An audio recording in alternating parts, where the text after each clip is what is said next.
Welcome everybody to another Tower of God rankings video. We're almost done with the Hell Train. It's crazy. This video is on moments, but at the same time today, the AoA guys are talking about the top fights of the Hell Train. So if you want to check out their video, I have it linked down below. We're releasing it at the same time, so 2 ranking videos a week now. We're going to be catching up, getting to the further arcs, and eventually catching up to where Tower of God currently is. So we're super excited, but anyway, let's get into it. Huge thank you to the AoA guys, as usual. Let's freaking do this. Number 6, we've got Kun arriving at Train City. Now this moment was just hype. You know, the first time we read this, we were losing our minds because we saw Bomb, we saw Team Sweet and Sour, well, most of them anyway. But we were like, okay, where's Kun? You know, what's going on? So when Kun arrives to stop Rachel and Yura and gang, it's freaking awesome, you know? That's the main thing for hype reasons, but it also re-establishes the rivalry between Kun and Rachel, because we hadn't seen Rachel all throughout the workshop battle, so seeing her come back and then Kun coming back to just roast her some more and show her why she's less than he is, you know, it's freaking hype. She summons the lighthouses against him and he just slices through them. It's really cool. Wangnan and Iwa are also backing him up. It's really awesome, and it reestablishes these relationships, and that's why we think it's the 6th best moment of the Hell Train.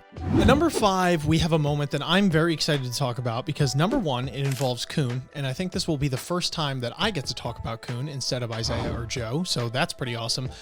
But unfortunately, I also have to talk about Rachel. I feel like I always get stuck with the Rachel moments, but maybe that's because I'm the only one willing to weather that storm. We are talking about when Kun roasts the hell out of Rachel, and you might be like, Ian, that's literally every time they meet each other, and you'd be correct. But I'm specifically talking about the coin game that Kun proposes to Rachel when they're navigating the tunnels during the Dallar Show. So he roasts the hell out of her before that, after that, the whole 9. But this moment in particular is very standout and a great moment because this is a point where Kun leaves it all to fate. He leaves it all to chance. And because Rachel is someone who has just been bitching and moaning this entire time that it's not fair, you're doing this, you're endowed with this ability, you're blessed, you're talented, etc. Kun says, you know what? I'm going to throw all that out. This is going to be just luck, fate, let the gods decide, right? As one would say.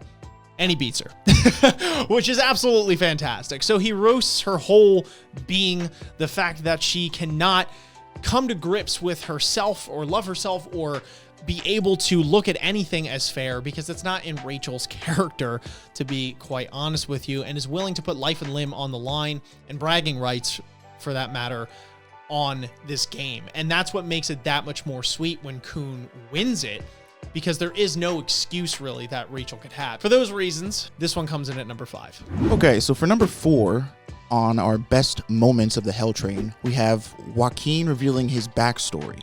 So this happens kind of all throughout the arc, right? Every now and then, every time Joaquin is on panel or something significant happens, whether it's with a clone or with a new power-up, we learn a little bit more about what his whole deal is, where he's from, why he's here, etc. But the end of this arc, the fight that he has with Bomb, we really sort of learn who, or what rather, Joaquin is, what he stands for, what he's about, and it's kind of crazy.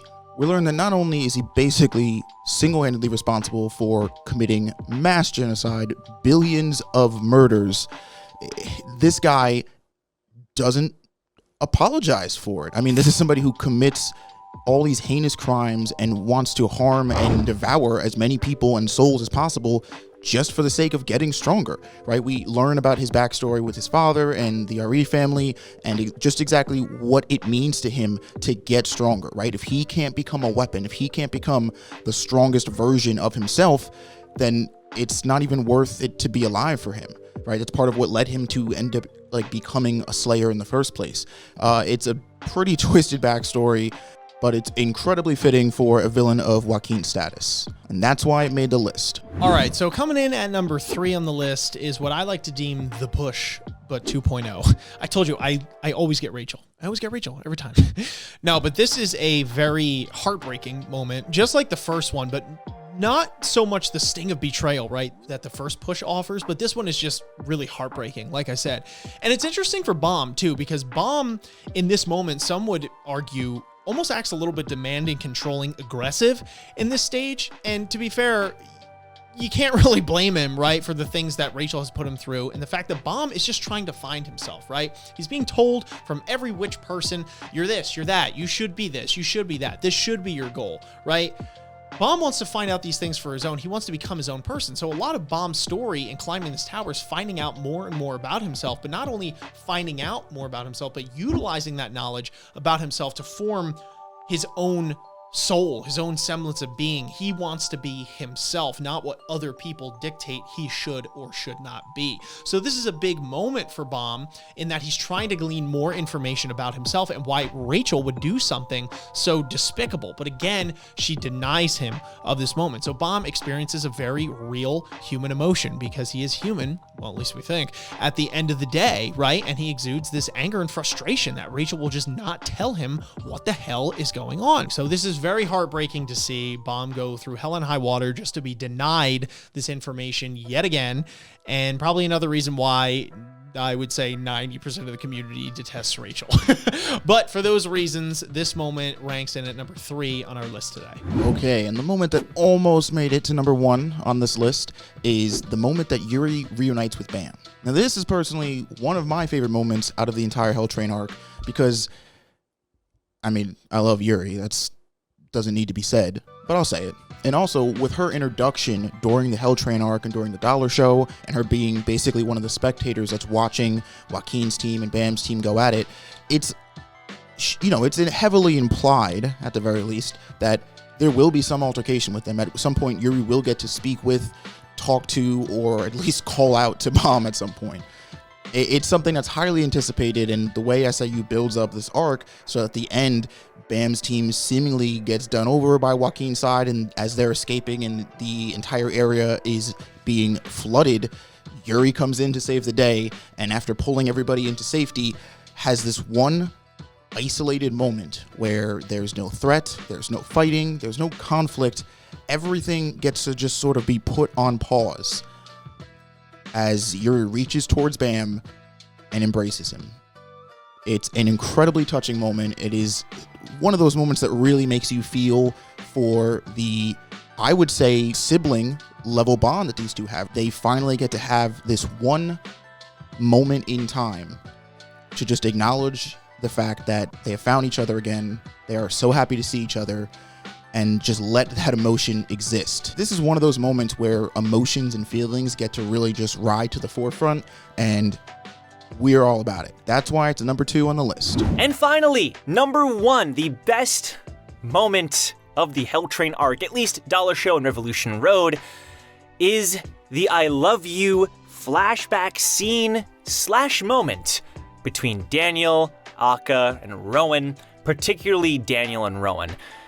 This moment, every time I reread Tower of God, every time I see another person react to this, or just even think about it, I get teary-eyed, bro. Like honestly, I'm not even kidding you. Like, this might be the only moment where I seriously have to stop because I'm like, dude, Daniel's character growth was fantastic in this arc. You know, he was one of our top characters for a reason, because he started out as a seemingly psychotic killer dude, and we really find out what happened and how he felt. That line that he has where he tells them, I don't hate you for sacrificing Rowan.